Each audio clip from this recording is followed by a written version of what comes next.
Kompally బొల్లారంలో 56 లక్షలకే gated కమ్యూనిటీలో 2 BHK flat. Just call.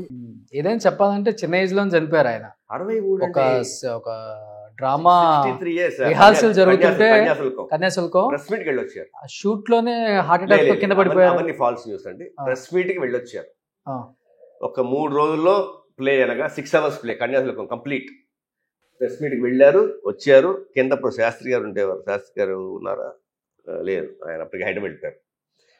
ఇంకెవరో ఉన్నారు. పైన మెట్లు ఎక్కుతుంటే కూలిపోయారు. కూలిపోతే తీసుకెళ్ళడం 50 రోజులు నరకం అనుభవించారు. 50 రోజులు ఉన్నారు. 50 హార్ట్ అటాక్ వచ్చి 50 రోజులు ఉన్నారు హాస్పిటల్లో. విజయ హాస్పిటల్లో ఉన్నారు. ఆఖరిని ఆయన గవర్నమెంట్ హాస్పిటల్కి ఆయనకు వచ్చిన ఎయిల్మెంట్స్కి ట్రీట్మెంట్ గవర్నమెంట్ హాస్పిటల్లో చేస్తారని చెప్పి వెనకాల తెలిసిన వాళ్ళు చెప్తే వాళ్ళు మా అమ్మగారిని తీసుకుని నన్ను చేర్పించాలని గవర్నమెంట్ హాస్పిటల్లో వెళ్ళి తీసుకుని చేరిన నెక్స్ట్ డే చెప్పేశారు మాకు, ఆయన బతకరండి, అన్ని ఆర్గన్స్ ఫెయిల్యూర్ అయిపోయాయండి. ఎందువల్ల సార్? ఆయనకి హ్యాబిట్ లేదు. ఒకే ఒక వ్యసనం సిగరెట్ ఉండేదండి. ఆయన 7th క్లాస్ నుంచి ఎప్పటి నుంచో ఆయనకు అలవాటు. 60 షష్ఠపూర్తి చేసాం, చక్కగా చేసాం. 60 ఏళ్ళు రామకృష్ణ మఠంలో ఒక భక్తురాలు ఆవిడ చూసి మా నాన్నగారిని చాలా భక్తిగా ఉన్నారని చెప్పింది. బయటకు వచ్చారు. బస్సు ఎక్కే ముందు, ఆటో కూడా ఎక్కరు ఆయన, బస్సు ఎక్కే ముందు సిగరెట్ కాల్చుకుని వెళ్ళారు. ఆ వాసన ఏదో వస్తే చిచ్చి ఏమిటి ఇంత భక్తిగా ఉన్నారు మీరు సిగరెట్లా అనేటప్పటికీ ఇన్నేళ్ళు రాని ఒక పౌరుషం వచ్చి ఆ ఫ్రాక్షన్ ఆఫ్ సెకండ్లో తీసిపారు. అప్పటి నుంచి ముట్టుకోవాలి.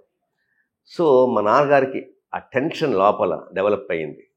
ఏమన్నా ఒక టెన్షన్ ఉంటే ఒక సిగరెట్ కాల్చుకుంటే రిలాక్స్ అయిపోతారు. నాకు అలవాటు ఉంది.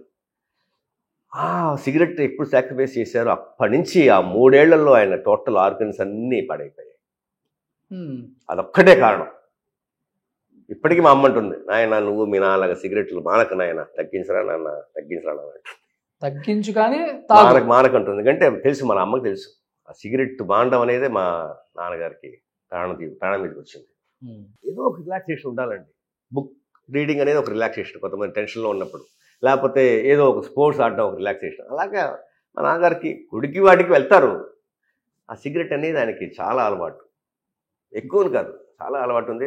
అది కూడా మానేశారు. మానేటప్పటికి లోపల టెన్షన్, ఓ పక్క నాటకాలు, ఓ పక్క సీరియల్, ఎప్పుడన్నా సినిమాలు, ఇవన్నీ ఆ టెన్షన్ బయటపడటానికి సిగరెట్ మానేశాడు. 3 ఏళ్లలో మొత్తం ముంచేసింది.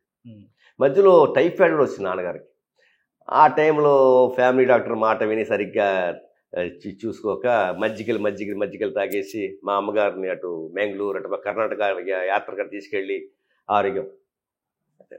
ఇప్పుడు చావుకి ఏదో ఒక కారణం ఉండాలి కదండి. బ్రాహ్మణ కుటుంబం కదా మాది, బ్రాహ్మణ కుటుంబం. ఎటువంటి అలవాట్లు లేవు ఆయనకి? లేదండి, ఒక సిగరెట్ తప్ప. నాన్ వెజ్ తినరు?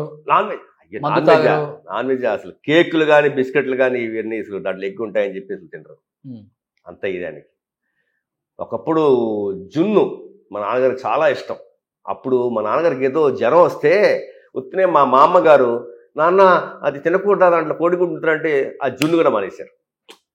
జ్వరం వచ్చినప్పుడు జున్ను తినకూడదు అని ఉత్తిని సరదా చెప్పడం మా మామగారు, ఆయన దాంట్లో కోడిగుడ్డు ఉంటుందా అంటే మానేశారు. అలాగే మా ఇంట ఎవ్వరూ అసలు నాన్ వెజ్ అనేది అసలు అలవాట్లేదు. చిన్నప్పుడు అంటే నేను పుట్టే ముందు కొంచెం ఆయన కొంచెం అప్పుడప్పుడు బీర్ కానీ ఇలాంటివన్నీ జల్సాగా తీసుకున్నారు. వాళ్ళ బ్యాచ్ ఉండేది, రాజుబాబు గారి బ్యాచ్, ఆంధ్ర దిలీప్ చలంగారి బ్యాచ్, వీళ్ళంతా మంచి బ్యాచ్. ఇప్పుడు కె విశ్వనాథ్ గారి లాగా చలంగారు కానీ, పద్మాలయ కానీ, పిఏపి కానీ, వీళ్ళందరూ కూడా మంచి ప్రోత్సహించారు నాన్నగారు. సో మా నాన్నగారు మంచి ఫ్రెండ్స్. చలంగారు మెయింటైన్ చేస్తారు ఫ్రెండ్స్. అప్పట్లో మంచి డ్రెస్లు వేసేవారు మా నాన్నగారు. నువ్వు పుట్టావు అన్నీ పోయారా అంటే తిడతారు. లేకపోతే అప్పట్లో మంచి జాలీగా ఉండేవారు ఆయన. ఆయనంతా మీకు వచ్చింది, ఆయనంతా దానివల్ల పోయింది. అవును.